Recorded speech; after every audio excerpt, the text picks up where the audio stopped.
2 portions. Your PMP exam isn't one long block of 180 questions.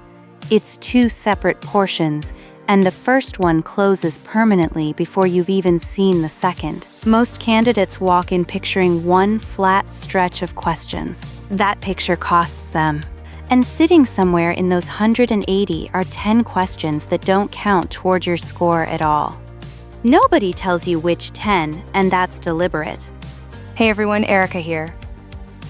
The first portion is the case study section, and it's new for the 2026 exam. That's the part almost nobody has practiced because until this version, it didn't exist. Across this series, we've walked all 26 tasks on the content outline. Today, we stop teaching content and start teaching technique, because the case section punishes a skill nobody drilled. This is Chris. Break 1 lands right after the case section, not somewhere near it, immediately after. And here's the line from the outline that matters most, almost word for word. Once you review your responses and start your break, you can't return to the questions from the previous section. So the case section isn't a warm-up you can circle back to. Stand up for that break and it's gone, flags and all.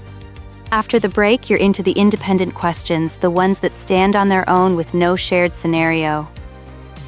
Break 2 arrives roughly midway through those, and it locks the same way. One piece of genuinely good news though. The tutorial before the exam and the survey afterwards are both optional, and neither one eats your 240 minutes. That tutorial is free thinking time. Use it. Dump your formulas before the clock exists. Erica has been arguing with me about this one all week, and she's going to put it better than I would. Arguing is generous. Here's what I keep asking though. How do you even study for a case study? One more thing about the case section that cuts the other way, and it's the only part of this exam where the venue doesn't matter. Case and scenario questions run on every delivery mode.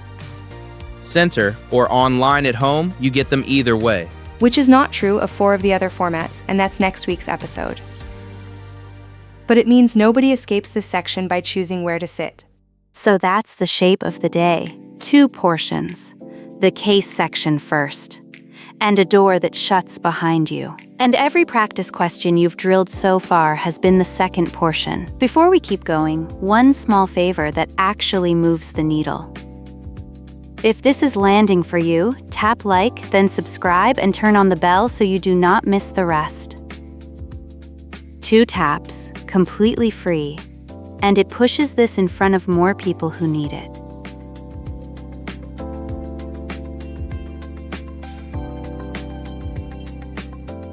The only honest way to teach this is to hand you a case cold and work it out loud. So here's one we wrote for exactly that. It isn't an exam item, and it never was. It's ours. Which matters, because a real one would be useless to you anyway. You'd memorize the answer instead of the reasoning. Professor Lindquist is at the desk for this. Close, though I'd sharpen one thing. Candidates don't fail these because the scenario is hard. They fail because they answer the scenario instead of the question, and those are different objects. Then let's put the scenario up and see how much of it actually matters. Meridian Health is 9 months into an 18-month program replacing 3 regional scheduling systems with one platform. There's a signed charter, a baseline schedule, and a functioning change control board. That's not decoration, by the way. Every one of those 3 is a lever the questions can pull. 2 of the 3 regions have gone live on the new platform. The 3rd hasn't. Its staff are quietly still using the legacy system. And the clinical director for that 3rd region has stopped attending the steering committee. She hasn't objected, she's just gone. That is the sentence the whole case turns on, and it's written to look like background. Silence from a stakeholder with authority is not neutral. It's the loudest thing on the page. Meanwhile, the vendor's next release finally adds the one feature that Region asked for. Good news, except it slips the integration test window by 3 weeks. So now you've got a disengaged stakeholder, a scope sweetener, and a schedule hit all pointing at each other. And nothing has been asked of you yet. That's the discipline the case section demands. Read it once for the situation.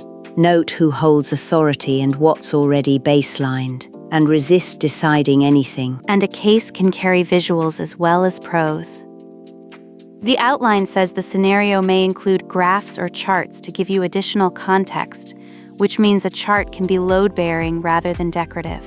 So if there's a burn down or a milestone chart attached, read it as evidence. It's there because at least one question needs it. The outline goes further still. It describes practicum hands-on testing that may involve tools, data, and case study questions. Expect to be asked to work with something, not merely to recognize the right sentence about it. Which is the opposite of how we're trained. Every practice question rewards deciding fast. Professor Lindquist, thank you. Answer the question, not the scenario, is the sentence I'd tape to a monitor. Read twice, decide once. That's the whole trick.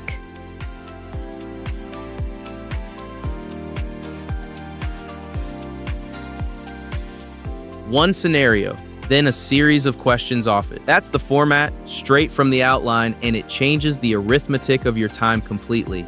Because the expensive part, reading and holding the situation, you pay once. Then you spend it 4 or 5 times over. And the questions won't stay in one domain. Take Meridian. Question 1 asks what you do first about the director who stopped showing up. That's people. So the tempting answer is escalation. Why not just escalate to her executive sponsor? She is senior and she is ignoring you. Chris, that is the trap, and it is wrong in a very specific way. You haven't spoken to her yet. Escalating past a stakeholder you haven't engaged is the trap the people tasks are built to catch. Question 2. Same scenario, different domain entirely. Does that 3-week integration slip actually matter? And the honest answer is that you can't tell from the story. You have to go to an artifact. The baseline schedule, which the case handed you in the second sentence, and most people skim past because it read like scenery. It's never scenery. Like scenery, exactly. Erica, those setup sentences are the answer key for half the questions that follow. Question 3 moves again. The director now wants that feature added outside the change control board. As a favor, quietly. What do you do? Business environment, and the case already told you a change control board exists. So the answer isn't judgment, it's governance. It goes through the board. And notice something about which domains those 3 questions landed in because it isn't random. The exam weights people at 33%, process at 41%, and business environment at 26%. So a case built out of one messy situation is the most efficient way there is to test all 3 at once. That's exactly why the format exists. Which also tells you what a case is likely to contain. A person behaving in a way that needs handling, something already baselined that a change would disturb, and a rule or a body that governs how the change gets made. And there's a 4th shape worth naming, because it's where careless reading turns into lost points. Some of these questions want more than one answer. Same Meridian scenario, and the ask becomes, which 2 actions should you take before the next steering committee? 2. Elena, not the best one. 2. And a partially right answer on a multiple response question does not get you a partial point. Which is its own whole episode, so I'll leave it there. Just notice that the STEM told you the number and people still miss it. 3 questions, 3 domains, 1 scenario you read once. And notice what didn't happen. Nobody reread the case. That's the habit to build. Hold the situation in your head, then for each question, ask one thing only. Which task is this actually testing? Then answer that task, not the story. And before we get to your game plan, there is one more thing about this section that has nothing to do with the reading at all, and it is the part that actually bites.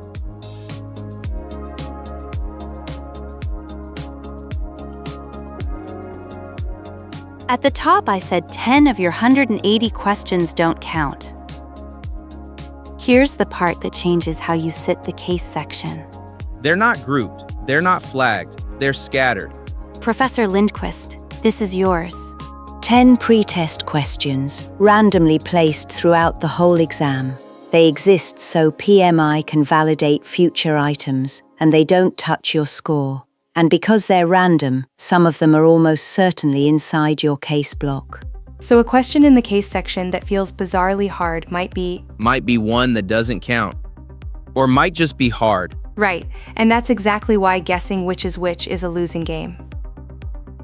You can't tell, so the only sane move is to treat all 180 as live. There's a subtler cost too. Candidates who convince themselves an item was unscored stop examining why they found it hard. That's the diagnostic they most needed. And now stack the locked door on top of that. You finish the case section, you feel uncertain about 2 questions, and you stand up for your break. Those 2 are finished. Not flagged for later, finished. Which inverts the usual advice. In an ordinary exam, you move on and return. Here, returning does not exist across a section boundary, so an uncertain answer must be resolved before you leave the room.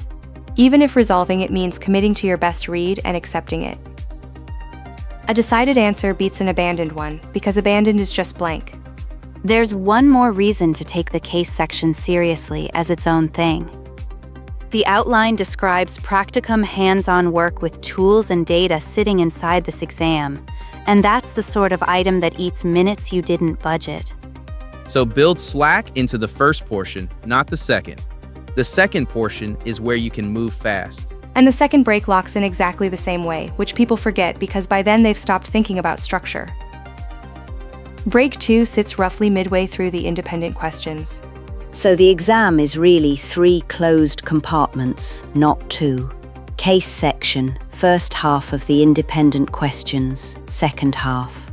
Each one seals behind you. 3 compartments. Nobody describes it that way, Professor Lindquist, and everybody should.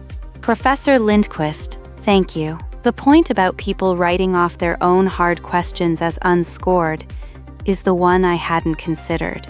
People protect the ego and lose the data every time.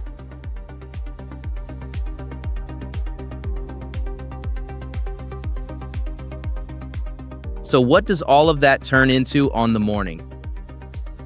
A plan for the first stretch of the exam that looks nothing like the plan for the rest of it. Treat the case section as its own timed exam with its own ending. Because that's literally what it is. It has a start, a finish, and a door. Read the scenario twice before you answer once. First pass for the situation, second pass for what's baselined and who holds authority. Then stop reading and start answering. And when a question feels wrong, resolve it there. Chris rule, and it's an ugly one. A committed guess is worth more than a beautiful maybe you never came back to.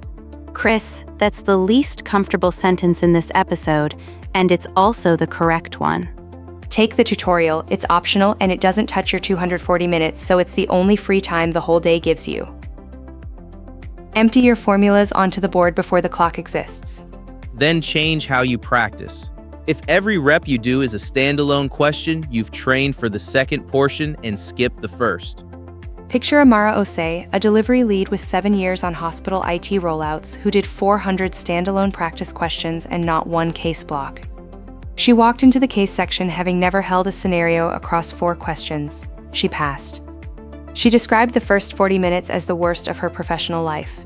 Don't be 40 minutes of misery. Find case-shaped practice, even if you have to build it yourself out of a project you already know. And next time we take the formats apart one by one, because 4 of the 7 only exist if you test at a center. Building one is easier than it sounds. Take a project you actually ran, write 6 sentences about it, and make sure 2 of those sentences name something baselined and someone with authority.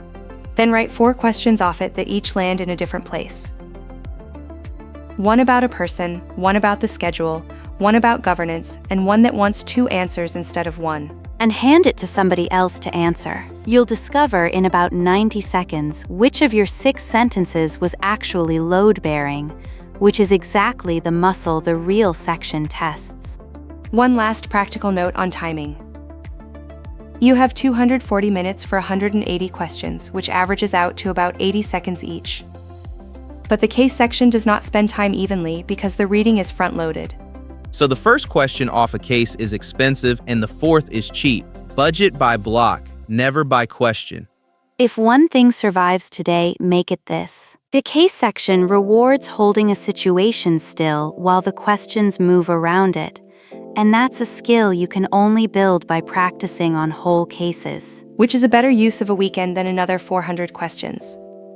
If this is the part of the exam you'd been quietly dreading, subscribing puts the rest of the technique series in front of you as it lands, and it costs you nothing at all. So tell me before you go, have you ever practiced on a whole case?